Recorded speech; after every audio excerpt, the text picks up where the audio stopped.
Hello friend, তোমরা সবাই কেমন আছো? আশা করি তোমরা বেশ ভালোই আছো, আর আমিও বেশ ভালো আছি। তো এখন আমি কোথায় যাচ্ছি জানো? না বললে তোমরা কি করে জানবে যে আমি কোথায় যাচ্ছি? আমার ছেলে মেয়েকে নিয়ে যাচ্ছি আমি বাবার বাড়িতে।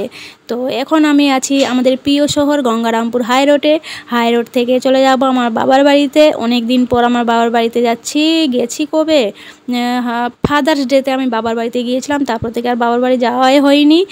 ছেলে মেয়ের পড়াশোনার জন্য যেতেই পারিনি, কারণ ছেলে মেয়েকে আমি প্রাইভেট দিয়ে দিয়েছি।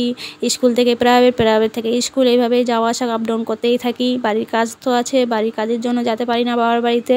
তো চলে আসলাম। বোন ফোন করে আমাকে বললো বাড়িতে আসতে হবে, কারণ আমার ছোট্ট সোনাটার বার্থডে আছে, আমার বোনের ছেলের বার্থডে আছে। পুরো 1 বছর হয়ে গেছে, তো বলে তো আসতেই লাগবে। আমি চলে আসলাম। পরের দিন আমার দিদি, জামাইবাবু, দিদির ছেলে মেয়ে ওরাও আসবে। সোমবারে বার্থডে আছে। এটা হলো কবেকার ভিডিও? রবিবার 14 জুলাইয়ের ভিডিও। তারপর 15 জুলাইয়ে আমার ছোট্ট সোনাটার বার্থডে আছে।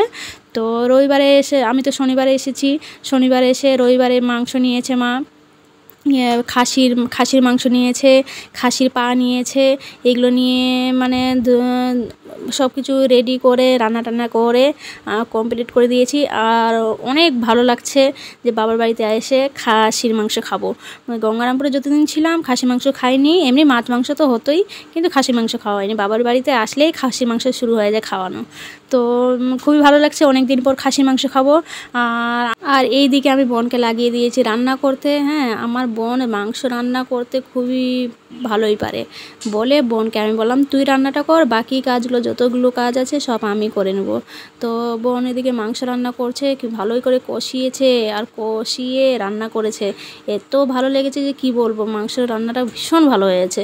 তারপর দিদি জামাইবাবু এসেছে, সবাই মিলে খাওয়া দাওয়া করেছি। খাওয়া দাওয়া করে পরের দিন তো বার্থডে আছে, কারণ বার্থডে পার্টিতে জোগাড় করতেই হবে। তো চলো পরের দিনের আমি ভিডিওটি তোমাদের কাছে শেয়ার করি। তো এখন রান্না হচ্ছে ঘুগনি আর লুচি আর পায়েস, এগুলোই রান্না হয়েছে বার্থডে পার্টির জন্য। আর এগুলো রান্না করতে করতে মানে 8টা বেজে গেছে। 8টা বাজার পরে দিদি জামাইবাবু কেক নিয়ে আসলো, কেক নিয়ে আসে এখন কাটাকাটি হবে। আর এদিকে আমার ছোট্ট সোনাটাকে রেডি করে দিয়েছি। রেডি করে আমার ছোট্ট সোনাটা খুশিতে আছে, ওর বার্থডে পার্টি আছে, ফার্স্ট বার্থডে। কেক আবার না কাটা হয়? হ্যাঁ, ওর আবার বার্থডে পার্টি না পালন করা হয়? পালন তো করতেই লাগবে বার্থডে পার্টি, না সোনা?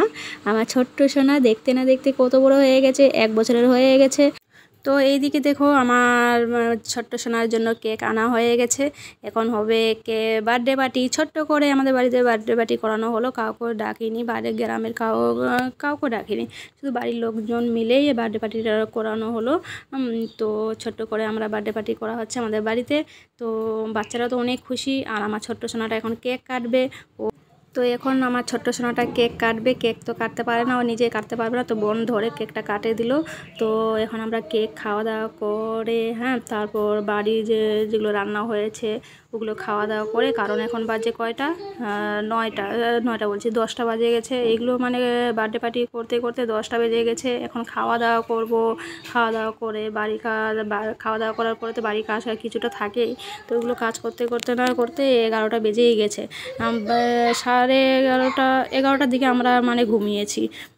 তো এদিকে কেক কাটা হয়ে গেছে, একটু খাওয়া দাওয়া করব। কেক খাওয়া দাওয়া করে একটু আনন্দ করব, আনন্দ করে বাড়িতে যা রান্না হয়েছে সেগুলো খাওয়া দাওয়া করে ঘুমিয়ে যাব, কারণ 11টা বেজে গেছে। কারণ খাওয়া দাওয়া করে ঘুমাতে লাগবে। তো ব্লগটি বেশি বড় করব না, এখান থেকেই শেষ করব। তোমাদেরকে আমার আজ মিনি ব্লগটি কেমন লাগলো তোমরা অবশ্যই কমেন্টে জানাবে। তো তোমরা ভালো থেকো, সুস্থ থেকো, আবার দেখা হবে নেক্সট ভিডিওতে।